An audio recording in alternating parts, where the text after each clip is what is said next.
20 verse 28. Ngoba bazothi bavalela ngaphandle thina sobe sikhuluma English. Yeah, sishaye nangesizulu. Ukona uyazi ngeSwahili vele ngizothi bazalwane sifunda incwadi kaMateyu chapter 20. Yes. Sifunda verse 28. verse 28 isihloko sithi izisebenzi zesivini. uJesu kuza amadodana kaZebediya isihloko leso 28 njengalokho indodana yomuntu ingezelanga ukukhonzwa kepha ukukhonza nokunikela ukuphila kwayo kube yisihlengo sabaningi. Ngiyabonga mama. Yeah. Do as I did. Yenza njengoba nami ngenzile. The Son of Man did not come for people to serve him. uJesu azangenzela ukuthi sizomkhonza. Yangazela ngalokho. He came to serve others and to give his life to save many people.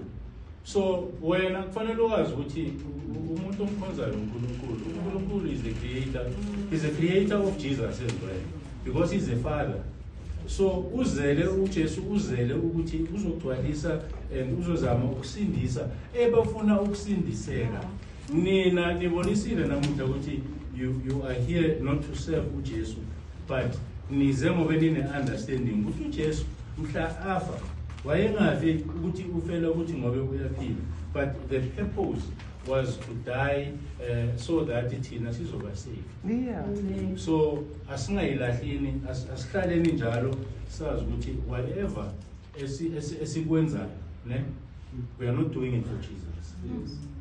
But Jesus even njalo ukhelene Jesus no God but umuzo mntana God ayabona God Jesus ayikho into ezele uzele ukuthi azosifela so that uNkulunkulu azosinikeza a second chance in life. So asithatheni le opportunity sisebenziseni kahle asiyekeni nje ukuba busy nabantu thina sijudge abantu sihleba abantu we are doing all these nasty things ezingafuneki. Ashintsheni sibe bazalwane ebahamba ngale into ebhalwe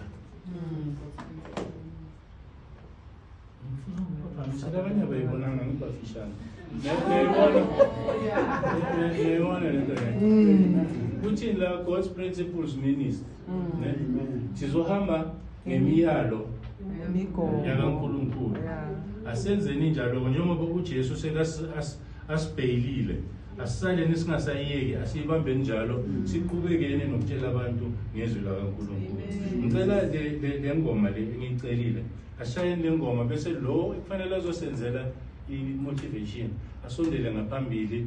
Ngicela ukuthi ke naye ahambe bonakalisa impilo ukuthi la sesibelwe thina ukhona osibhayilile awuthi ya sibhayiliwe so sheshisa ke angaze tshintsha izingqondo lokho sibhayilile.